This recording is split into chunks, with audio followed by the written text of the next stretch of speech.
کربلا.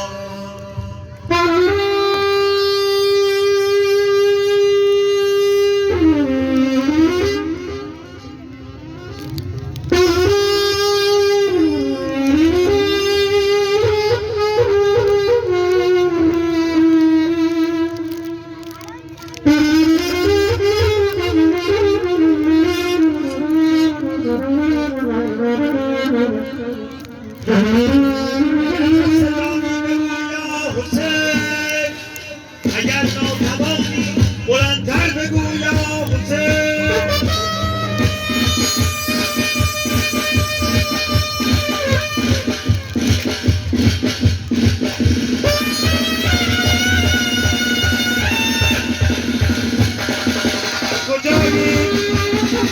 کجایی علمدار حسین؟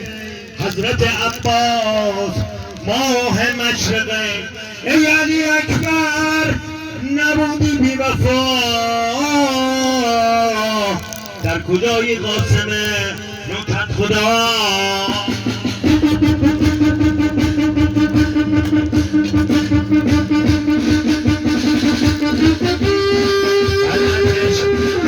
علتش ای کوفیان بی حیا،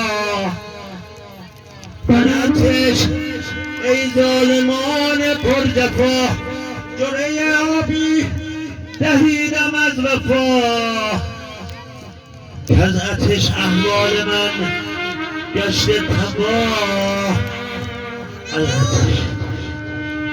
علتش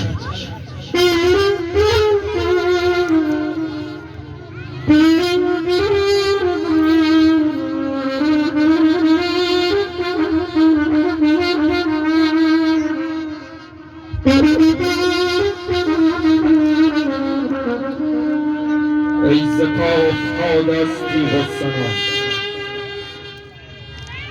ای زکا افتاد از تیغ سنان، خیز و این آب از دستم کن نوش جان، خیز و این آب از دستم کن نوش جان.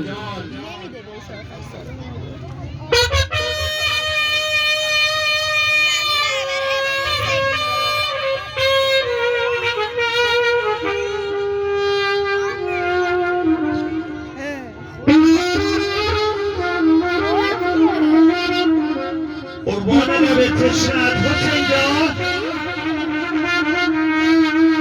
قربان لب تشنت سکینه جان.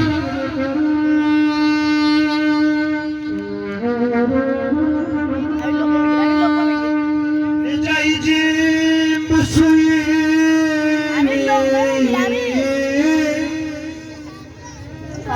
هیچ